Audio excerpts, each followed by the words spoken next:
Terima kasih diucapkan kepada pengerusi majlis. Assalamualaikum warahmatullahi wabarakatuh. Yang saya hormati dua orang pensyarah penilai saya, iaitu Dr. Ashraf Ridwan bin Ali dan Dr. Muhammad Azhar bin Abdul Rahman. Yang saya hormati juga pensyarah penilai saya, iaitu Ustaz Muhammad Fauzi bin Hassan.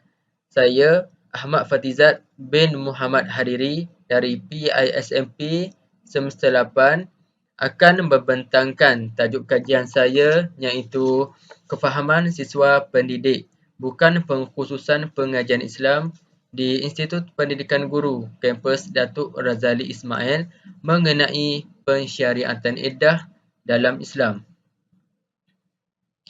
Baiklah, kita teruskan kepada pengenalan. Setelah berlakunya pembubaran perkahwinan sama ada melalui perceraian atau kematian suami terhadap pihak-pihak yang terikat dengan ikatan perkahwinan, maka ianya akan memberi kesan kepada pasangan tersebut dan antaranya ialah kewajipan menjalani tempoh iddah. Menurut Mustafa Al-Kin et al. 2005, iddah merupakan suatu tempoh masa yang telah ditetapkan oleh syarak kepada setiap wanita yang bercerai hidup atau bercerai mati sebagai mematuhi perintah Allah atau sebagai tanda kesedihan terhadap pemergian suami atau bagi memastikan kesucian rahim wanita dari benih bekas suaminya. Islam telah menggariskan beberapa syarat yang wajib dilalui oleh wanita-wanita tersebut apabila berada dalam tempoh iddah. Kemaslahatan iddah juga bertujuan sebagai lambang pengabdian kepada Allah dan memelihara nasab keturunan. Okay, kita teruskan kepada pernyataan masalah. Yang pertama, menurut Nurul Madihah dan Raihanah 2010, masih ada golongan wanita yang menganggap pensyariatan iddah sudah tidak relevan dan tidak sesuai dipraktikkan pada zaman yang serba moden ini. Yang kedua, menurut Nabihah dan Cik Mariam pada tahun 2017, pengetahuan tentang pensyariatan iddah wanita masih berada di tahap yang rendah.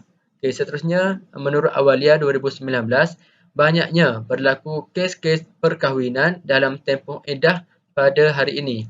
Oleh kerana itu, pengkaji ingin melihat sejauh manakah tahap pemahaman siswa pendidik di IPG KDRI mengenai pensyariatan iddah dalam Islam.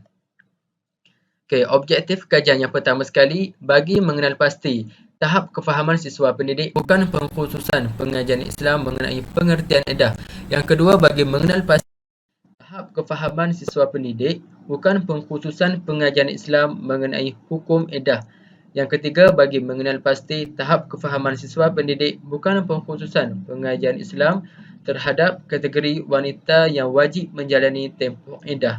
Yang keempat, bagi mengenal pasti cara siswa pendidik bukan pengkhususan pengajian Islam memahami iddah. Soalan kajian, apakah tahap kefahaman siswa pendidik bukan pengkhususan pengajian Islam berkaitan dengan pengertian iddah? Yang kedua, apakah tahap kefahaman siswa pendidik bukan pengkhususan pengajian Islam berkaitan dengan hukum iddah? Yang ketiga, apakah tahap kefahaman siswa pendidik bukan pengkhususan pengajian Islam mengenai kategori-kategori wanita yang wajib menjalani tempoh iddah? Dan yang terakhir, bagaimanakah cara siswa pendidik bukan pengkhususan pengajian Islam memahami iddah? Okey, seterusnya kita beralih pula kepada kerangka konseptual. Tajuk kajian saya adalah mengenai pensyariatan iddah bagi menilai sejauh manakah tahap kefahaman siswa pendidik bukan pengkhususan pengajian Islam mengenai iddah. Okey, dalam kajian ini saya telah menggariskan 4 objektif. Yang pertama, berdasarkan kepada pengertian iddah, tempoh iddah, kategori wanita yang wajib beriddah dan yang terakhir adalah cara siswa pendidik memahami iddah. Rumusan dapatan kajian. Okay, rumusan keseluruhan menunjukkan bahawa tahap kefahaman siswa pendidik bukan pengkhususan pengajian Islam IPG KDRI mengenai pensyariatan iddah dalam Islam masih berada pada tahap sederhana tinggi. Untuk tujuan tersebut, keperluan untuk berusaha memberi kefahaman perlu dipergiatkan lagi dengan mengadakan program-program keilmuan seperti kuliah maghrib di Balai Islam Al-Muttaqin, daurah kitab, seminar keagamaan dan sebagainya. Kajian literatur. Menurut Nabihah Hasinah dan Cik Mariam 2017, iaitu tajuk Kefahaman Mengenai Edah di kalangan Pelajar Wanita Politeknik Ungku Omar Ipoh. Kajian menunjukkan bahawa kefahaman pelajar wanita berada pada tahap sederhana tinggi. Menurut Nurul Madihah 2010, iaitu kefahaman tentang ihdad di kalangan wanita Muslim Bandar Dungun, yang mendapati bahawa kefahaman pelajar terhadap konsep ihdad, iaitu bergabung, berada pada tahap sederhana tinggi. Menurut Awalia 2019, iaitu tajuk Perkahwinan dalam Tempoh Iddah, dapatan kajian menunjukkan bahawa kefahaman responden berkaitan iddah berada pada tahap yang rendah kerana disebabkan oleh beberapa faktor yang mendorong kepada berlakunya kes tersebut. Metodologi kajian. Kajian ini, reka bentuk kajian adalah bersifat deskriptif, iaitu kuantitatif dan jenis tinjauan.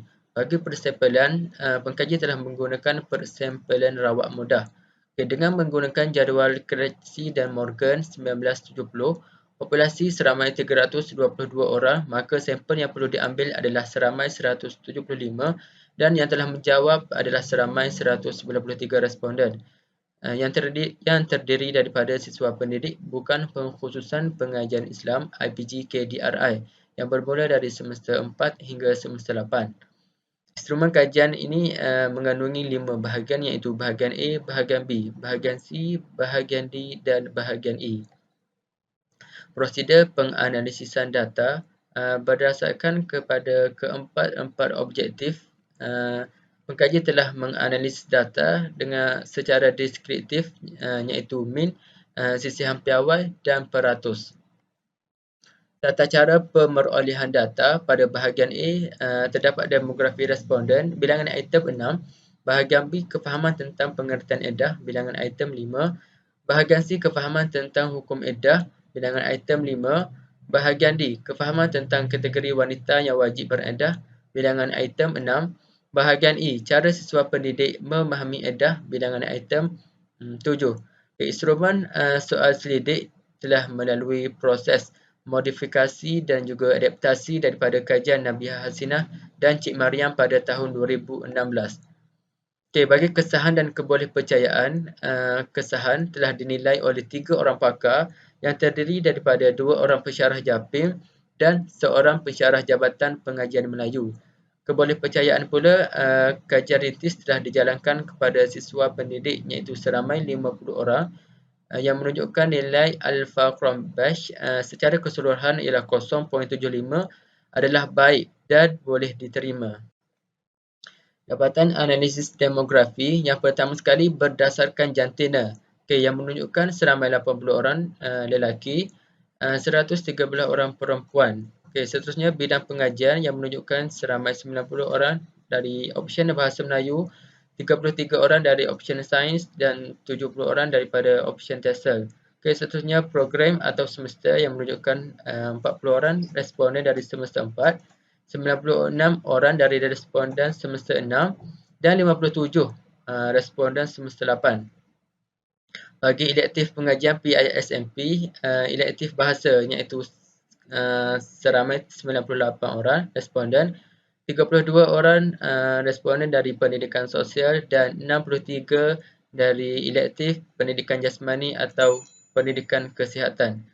Seterusnya, bagi pendidikan peringkat menengah yang menunjukkan seramai 69 SABK atau SMKA, 62 dari SMK, 36 dari SBP, 26 dari MRSM.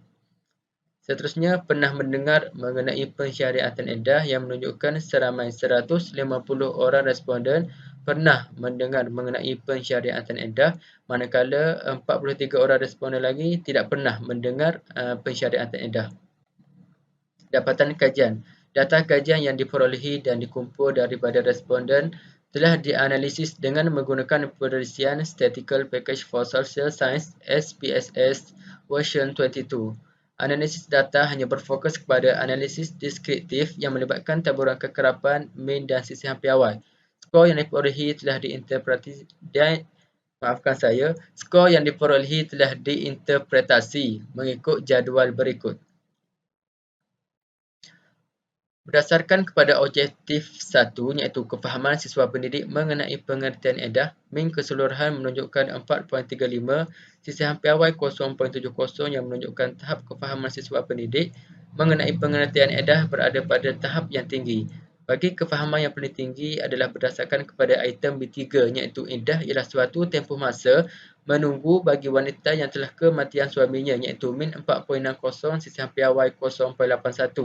Bagi kefahaman yang paling rendah adalah berdasarkan kepada item B5 iaitu iddah ialah masa untuk menzahirkan kesedihan atas kematian suaminya iaitu min 3.70 sisihan piawai 1.38.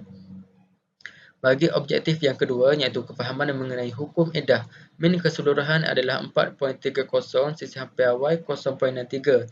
Tahap kefahaman mengenai hukum iddah berada pada tahap yang tinggi. Bagi kefahaman yang paling tinggi, kita dapat lihat melalui item C5 iaitu wanita yang berada dalam tempoh iddah diharamkan berkahwin lain sehingga tamat tempoh iddahnya iaitu min 4.70 sisihan piawai 0.75. Bagi kefahaman yang paling rendah, kita dapat lihat melalui item C3 iaitu hukum bergabung iaitu ihdad bagi wanita yang kematian suami adalah makruh yang menunjukkan min adalah 3.43 sisihan piawai 1.30. Okey, bagi objektif yang ketiga iaitu kefahaman mengenai kategori wanita yang wajib beredah yang menunjukkan min keseluruhan adalah 3.8 sisihan piawai 0.74 yang menunjukkan tahap kefahaman mengenai kategori wanita yang wajib beredah berada pada sederhana tinggi. Bagi kefahaman yang paling tinggi, kita dapat lihat melalui item D2 iaitu wanita yang diceraikan suaminya dengan talak raja'i iaitu talak 1 dan 2 perlu menjalani tempoh edah. Okey, min adalah 4.41 sisihan piawai 0.90. Kefahaman yang paling rendah adalah item D3 iaitu wanita yang kematian suami jirannya perlu menjalani tempoh edah iaitu min 2.18 sisihan piawai 1.50. Bagi objektif yang keempat iaitu cara siswa pendidik memahami pensyariatan edah yang menunjukkan min keseluruhan adalah 3.61 sisihan piawai 0.85 yang menunjukkan interpretasi sederhana tinggi. Cara siswa pendidik memahami edah yang paling tinggi adalah melalui pengajian formal iaitu min 4.18 sisihan piawai 1.20. Cara siswa pendidik memahami edah yang paling rendah adalah melalui pengalaman iaitu min 2.20 sisihan piawai 1.42. Okay, implikasi kajian. Yang pertama sekali kepada masyarakat. Pengkaji dapat mendedahkan bab pensyariatan edah kepada pembaca dengan lebih terperinci. Okay, masyarakat juga dapat mengambil manfaat daripada penjelasan ringkas mengenai pensyariatan edah dan akan sentiasa bersedia apabila berhadapan dengan situasi edah ini. Kepada institusi, pihak institut perlu memperluaskan lagi program-program keilmuan di IPG KDRI bagi meningkatkan lagi kefahaman siswa mengenai hukum-hukum agama. Bagi pengkaji lain, menjadi rujukan kepada pengkaji-pengkaji akan datang untuk mengembangkan lagi kajian-kajian yang berbentuk ilmiah. Carakan kajian lanjutan pula yang pertama sekali memperluaskan skop kajian kepada pensyarah-pensyarah dan staf akademik di IPG kampus Datuk Razali Ismail. Yang kedua, menjalankan ujian T-test kepada siswa dan siswi pendidik untuk melihat perbezaan atau hubungan antara kedua-dua jantina tersebut. Yang terakhir adalah pelbagaikan kaedah kajian seperti kajian kualitatif seperti menggunakan kaedah temu bual. Rumusan keseluruhan menunjukkan bahawa tahap kefahaman siswa pendidik bukan pengkhususan pengajian Islam IPG KDRI mengenai pensyariatan edah dalam Islam masih berada pada tahap sederhana tinggi. Untuk tujuan tersebut, keperluan untuk berusaha memberi kefahaman perlu dipergiatkan lagi dengan mengadakan program-program keilmuan seperti kuliah maghrib di Balai Islam Al-Muttaqin, daurah kitab, seminar keagamaan dan sebagainya. Itu sahaja daripada saya. Sekian, terima kasih. Assalamualaikum warahmatullahi wabarakatuh.